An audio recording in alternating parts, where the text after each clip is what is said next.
आज हम देखेंगे गणित शिक्षण के अंतर्गत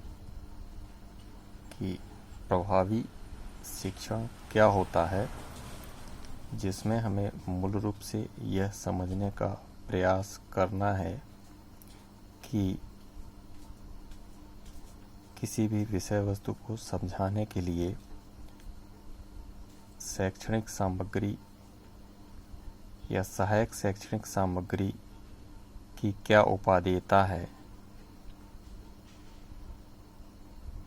इस शैक्षणिक सामग्री का हम उपयोग किस प्रकार कर सकते हैं। यह शैक्षणिक सामग्री हमें पहले से निर्मित कैसे प्राप्त होती है, और यदि निर्माण करना पड़े तो हम किस प्रकार कर सकते हैं, और उस निर्माण करने की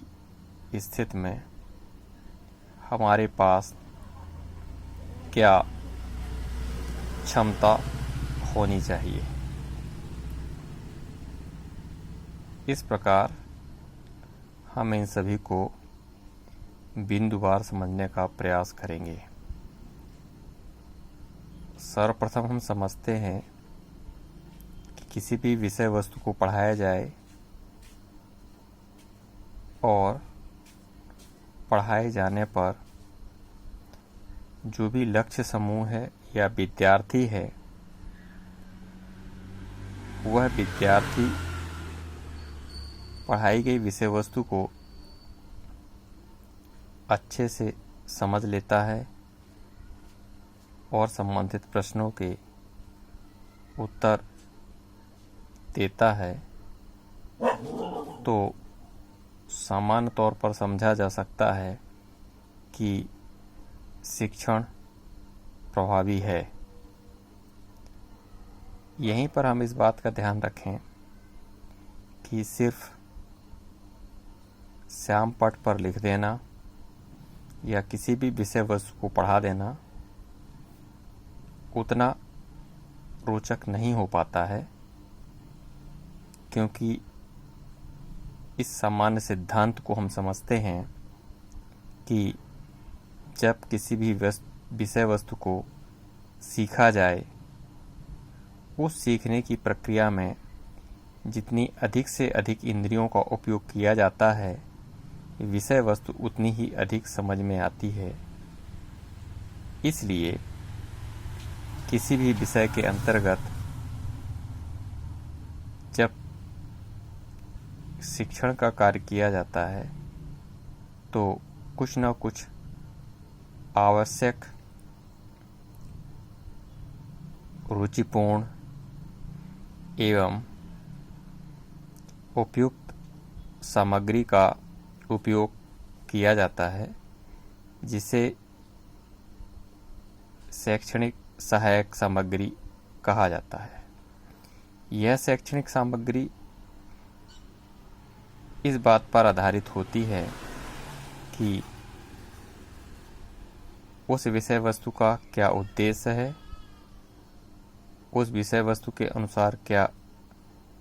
उपयुक्त सामग्री है, साथ ही वहाँ के परिवेश में वह उपयुक्त है और उपलब्ध है या नहीं। इन सभी बातों का ध्यान रखना